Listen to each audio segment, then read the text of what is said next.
Bismillah. Assalamualaikum warahmatullahi wabarakatuh.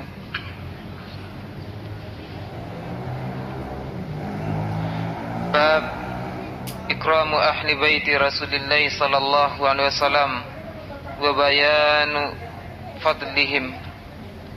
Hadis 50 wa 300. Wa an Yazid bin Hayyan qala intalaqtu ana wa Husain bin Sabrah wa Amr bin Muslim ila Zaid bin Arqam radhiyallahu anhum falamma jalasna ilaihi qala lahu Husain laqad laqita ya Zaid khairan katsiran ra'aita Rasulullah sallallahu alaihi wasallam wa sami'ta hadithahu wa ghazawta ma'ahu wa salaita khalfah laqad laqita ya Zaid khairan katsiran hadithna ya Zaid ma sami'ta min Rasulillah sallallahu alaihi wasallam qal ya ibna akhi wallahi laqad kabirat sinni wa qaduma ahdi wa nasitu ba'da alladhi kuntu a'i min Rasulillah sallallahu alaihi wasallam fama haddathtukum faqbalu wa ma la fala tukallifuni thumma qala qama Rasulullah sallallahu alaihi wasallam yawman fina khatiban ma in yud'a khumman baina Makkah wal Madinah fahamidallah wa athna alayhi wa wa'adha wa dhakkar thumma qala amma ba'du ala ayyuhan nas fa innama ana basharun yushiku an ya'tiya rasulu rabbi fa ujiba wa ana tarikun fikum thaqalain awaluhuma kitabullahi fihil huda wan nuru fakhudhu bi kitabillahi wastamsiku bih fahatha ala kitabillah wa raghaba fihi thumma qala wa ahlu baiti udhakkirukumullah fi ahli baiti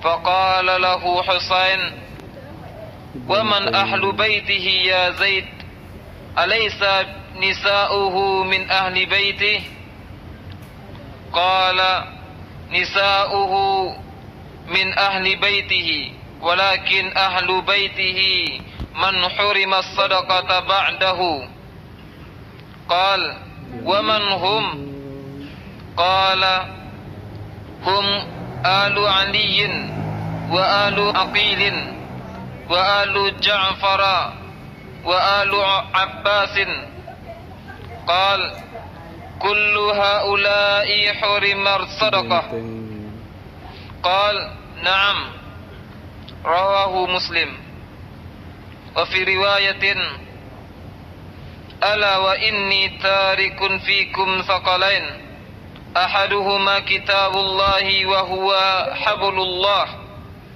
من اتبعه كان على الهدى ومن تركه كان على ضلالة. Bab memuliakan keluarga Rasulullah sallallahu alaihi wasallam dan menerangkan keutamaan mereka. Hadis 350 dari Yazid ibnu Hayyan. Dia berkata, saya berangkat bersama Husain ibnu Sabrah dan Amr ibnu Muslim menuju Zaid ibnu Arqam radhiyallahu anhu. Ketika kami telah duduk di hadapannya, Husain berkata, sungguh anda wahai Zaid telah menemukan kebaikan yang banyak. Anda telah melihat Rasulullah, telah mendengar hadisnya, telah berperang bersamanya, salat di belakangnya. Sungguh anda telah menjumpai kebaikan yang banyak wahai Zaid. ceritakanlah kepada kami wahai Zaid apa yang anda dengar dari Rasulullah sallallahu alaihi wasallam. Dia berkata, wahai putra saudaraku, demi Allah usiaku telah lanjut, masa hidupku dengan Rasulullah sallallahu alaihi wasallam telah lama berlalu, dan aku pun telah lupa sebagian yang dulu aku ingat dari Rasulullah sallallahu alaihi wasallam. Maka apa yang aku ceritakan kepadamu terimalah, dan apa yang tidak maka janganlah memaksaku menceritakannya. Kemudian dia bercerita, berdiri Rasulullah sallallahu alaihi wasallam pada suatu hari berkhutbah di tengah-tengah kita di sebuah sumber mata air yang disebut Khum, terletak antara Makkah dan Madinah. Beliau memuji Allah, menyanjung-nyanjungnya, menasihati dan memperingatkan, kemudian bersabda, amma ba'd, ingatlah wahai manusia, sesungguhnya aku ini hanyalah seorang manusia. Tidak lama lagi utusan Tuhanmu akan datang, dan aku pasti menyambutnya. Aku meninggalkan di tengah-tengah kalian dua perkara yang agung. Yang pertama adalah kitabullah, di dalamnya ada petunjuk dan cahaya. Maka ambillah kitabullah dan berpegang teguhlah dengannya. Maka beliau menyerukan dan menganjurkan untuk mengikuti kitabullah. Kemudian beliau bersabda, dan keluargaku, aku peringatkan kalian, takutlah kepada Allah terhadap keluargaku. Maka Husain bertanya kepada saya, siapakah keluarga Ahlul Bait Rasulullah sallallahu alaihi wasallam? Wahai Zaid, bukankah istri-istri Rasulullah sallallahu alaihi wasallam termasuk Ahlul Baitnya? Dia menjawab, istri-istri beliau termasuk Ahlul Bait beliau. Akan tetapi Ahlul Bait beliau adalah orang yang haram memakan sedekah sesudahnya. Husain bertanya, siapakah mereka? Zaid berkata, mereka adalah keluarga Ali, keluarga Aqil, keluarga Ja'far, dan keluarga Abbas. Dia bertanya, mereka semua itu diharamkan makan sedekah? Dia menjawab, ya. Hadis riwayat Muslim. Dalam satu riwayat, ingatlah sesungguhnya aku meninggalkan di tengah-tengah kalian dua perkara agung. Yang pertama adalah kitabullah, yaitu tali agama Allah. Barang siapa mengikutinya pasti berada di atas petunjuk, dan meninggalkannya pasti di atas kesesatan.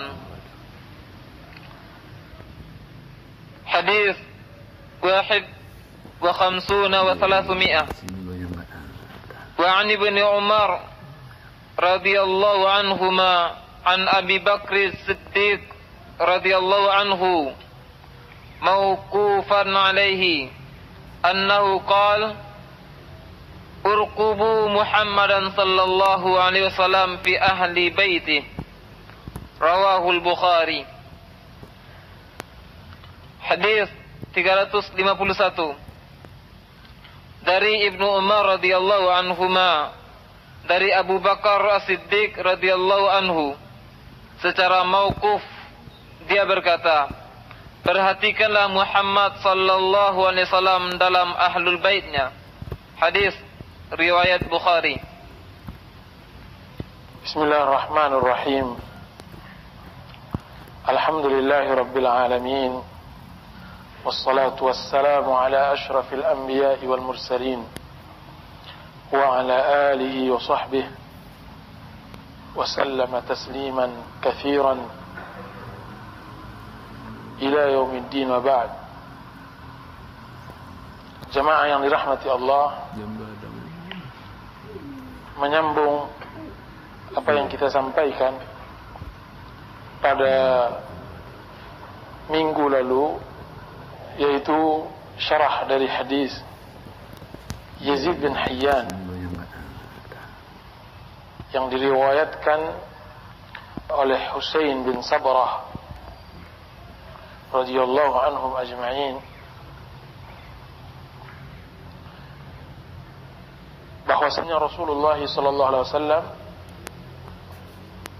mengumpulkan para sahabatnya di mata air yang dikenal dengan nama Khum, yang disebut dengan Ghadir Khum, antara Makkah dengan Madinah. Dan hadis ini hadis yang selalu digunakan oleh orang Syiah sebagai dalil yang kuat bagi mereka untuk mencintai Ahlul Bait, cinta yang mereka maksudkan, cinta yang mereka inginkan. Kalau tidak, sesungguhnya Ahlus Sunnati wal Jamaah adalah kelompok yang sangat ideal di dalam cinta kepada Ahlul Bait. Karena Ahlus Sunnati wal Jamaah mencintai keluarga Rasulullah SAW tidak dengan ghulu, tidak berlebih-lebihan, dan tidak juga dengan tafrid, melalai-lalaikan. Sebagaimana Ahlus Sunnati wal Jamaah pertengahan di semua akidah yang ada pada firqah-firqah yang telah Allah Subhanahu wa taala tentukan kepada mereka kesesatan. Maka kecintaan Ahlu Sunnah terhadap Ahlul Bait, dia pertengahan antara cinta Rafidhah dengan kebencian Nawasib. Orang-orang Rafidhah mencintai Ahlul Bait dengan cinta yang ghulu, sehingga mengangkat mereka kepada kedudukan yang tidak layak didudukkan manusia. Mereka menyatakan bahwa Ahlul Bait adalah orang-orang yang maksum. Mereka menjadikan Ali bin Abi Thalib, mendudukkannya ke tempat kenabian. Bahkan Ali bin Abi Thalib, bahkan di sebagian mereka mengangkat dan menjadikannya sebagai Tuhan selain dari Allah Subhanahu wa taala. Yaitu yang terjadi pada zaman Ali bin Abi Thalib. Sebuah kelompok ekstrim orang Syiah datang kepada Ali bin Abi Thalib, dan Ali bin Abi Thalib waktu itu adalah khalifah, menjabat khalifah setelah Utsman bin Affan radhiyallahu anhuma. Kiranya ketika Ali bin Abi Thalib keluar dari masjid, kiranya mereka berdiri. Apa kata mereka? Anta huwa. Engkaulah, wahai Ali, engkaulah dia. Apa kata Ali bin Abi Thalib? Dia apa yang kalian maksud? Kata mereka semua, anta Rabbuna la ilaha illa anta. Engkau adalah Tuhan kami, tidak ada ilah kecuali engkau. Apa kata Ali bin Abi Thalib? Sungguh ucapan kalian adalah ucapan yang mungkar.